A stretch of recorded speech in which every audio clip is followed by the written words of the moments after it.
తిరుపతిలోని శ్రీ గోవిందరాజస్వామి ఆలయం అత్యంత పురాతనమైన ఆలయం.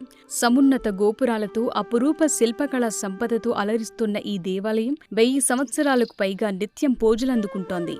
శయనమూర్తిగా ఉన్న స్వామివారి దర్శనం అనేక పాపాలను తొలగిస్తుంది. తిరుమల వెళ్లే యాత్రికులు ఇక్కడ స్వామిని దర్శించుకోవటం సంప్రదాయంగా వస్తోంది. తిరుపతి నగరం ఏర్పడకముందే ఈ ఆలయ నిర్మాణం జరగటం విశేషం. 11వ శతాబ్దంలో చోళరాజైన కులోత్తంగ చోళుని పాలన కాలంలో శ్రీమద్ రామానుజాచార్యులు తిరుమల క్షేత్రానికొచ్చారు. ఆ కాలంలో కొండ దిగువ ప్రాంతంలో కొత్తూరు అనే కుగ్రామం ఉండేది. తమిళనాడులోని చిదంబరం నుంచి తెచ్చిన గోవిందరాజస్వామి విగ్రహానికి సంప్రదాయకంగా పూజలు నిర్వహించి ఆయన ప్రతిష్ఠించారు. ఆ ఆలయమే ఇది.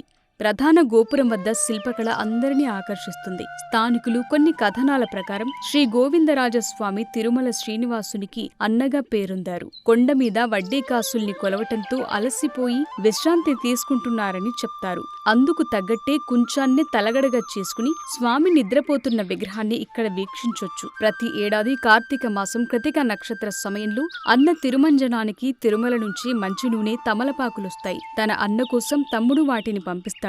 శ్రీ గోవిందరాజస్వామి ఆలయ ప్రాంగణంలో అమ్మవారు పుండరీకవల్లి పేరుతో భక్తులకు దర్శనమిస్తారు. ఆలయానికి సమీపంలోనే పుష్కరిణి ఉంది. 4 వైపులా విశాలమైన మెట్లతో నిర్మించిన పుష్కరిణి తిరుపతి నగరంలో జరిగే పలు కార్యక్రమాలకు వేదికగా నిలుస్తుంది. శ్రీ గోవిందరాజస్వామి బ్రహ్మోత్సవాల సమయంలో ఇక్కడ తెప్పోత్సవాలు నిర్వహిస్తారు.